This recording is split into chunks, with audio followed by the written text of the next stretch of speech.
There's no feeling more intense than starting over.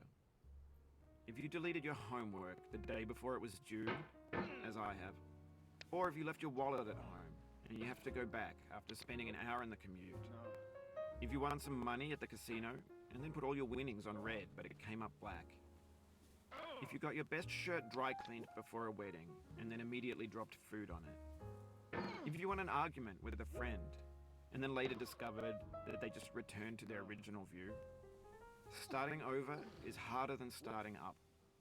If you're not ready for that, like if you've already had a bad day, then what you're about to go through might be too much. Feel free to go away and come back. I'll be here. Alright, thanks for coming with me on this trip. I'll understand if you have to take a break at any point. Just find a safe place to stop and quit the game. And don't worry, I'll save your progress, always, even your mistakes. This game is a homage to a free game that came out in 2002, titled Sexy Hiking. The author of that game was Jazuo, a mysterious Czech designer who was known at the time as the father of B games.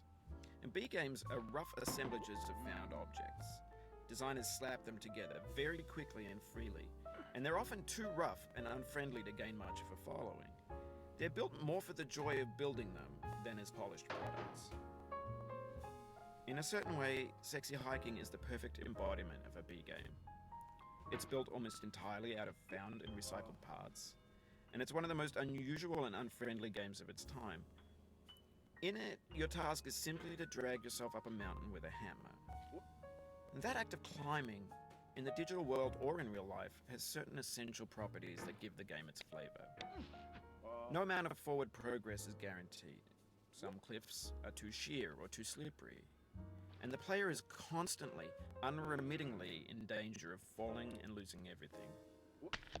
Anyway, when you start Sexy Hiking, you're standing next to this dead tree that blocks the way to the entire rest of the game.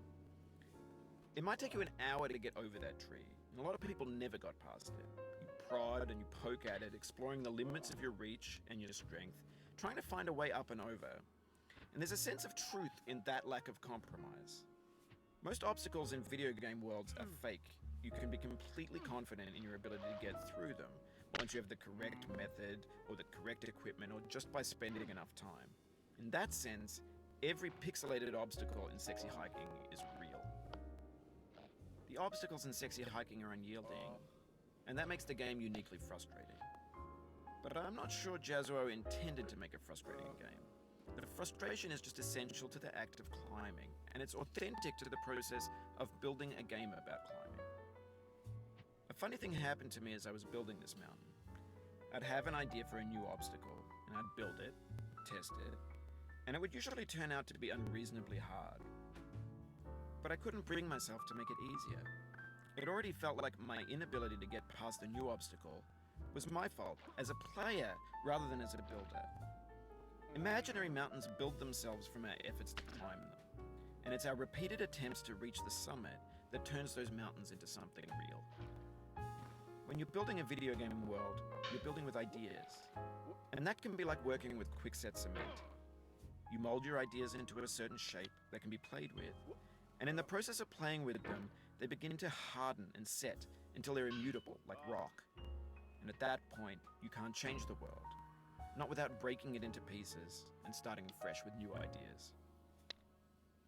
For years now, people have been predicting that games would soon be made out of prefabricated objects, bought in a store and assembled into a world. And for the most part, that hasn't happened, because the objects in the stores are trash. I don't mean they look bad or that they're badly made, although a lot of them are. I mean they're trash in the way that food becomes trash as soon as you put it in the sink. Things are made to be consumed and used in a certain context, and once the moment is gone, they transform into garbage. In the context of technology, those moments pass by in seconds. Over time, we've poured more and more refuse into this vast digital landfill that we call the internet.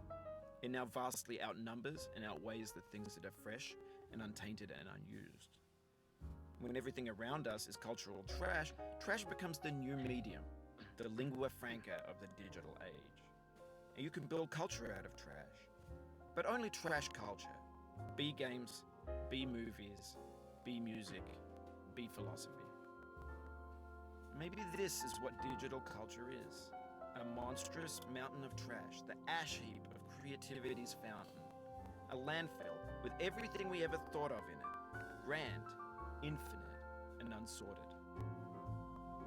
There's 3D models to breakfast, Gen X's fanfic novels, scanned magazines, green screen Shia LaBeouf, banned snuff scenes on Live Leak.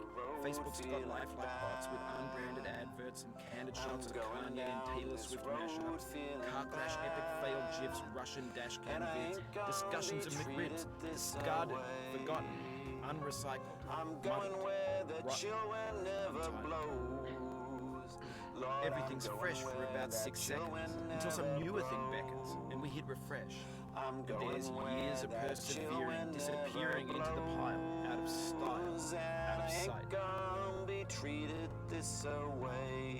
In this context, it's tempting to make friendly content that's gentle, that lets you churn through it but not earn it. Why make something demanding if it just gets piled up in the landfill, filed in with the bland pace? Climate suits my When games were new, they wanted a lot of daunting, resetting, delaying you. Players played stoically. Now everyone's turned off by that. They want to burn through it quickly. A quick fix for the fickle, some tricks for the clicks of the feckless. But that's not you, you're an acrobat. You could swallow a baseball bat. Now I know, most likely you're watching this on YouTube or Twitch, while some dude with 10 million views doesn't avoid you, like a baby bird being fed chewed up food. That's culture too. But on the off chance that you're playing this, what I'm saying is, trash is disposable, but maybe it doesn't have to be a collection. What's the feeling? Are you stressed? I guess you don't hate it. You got this far, feeling frustrated. It's underrated. An orange is sweet, juicy fruit locked inside a bitter peel. That's not how I feel about a challenge. I only want the bitterness. It's coffee. It's grapefruit. It's licorice. It feels like we're closer now. Composer and climber, designer and user. You could have refused, but you didn't. There was something in you that was hidden, that chose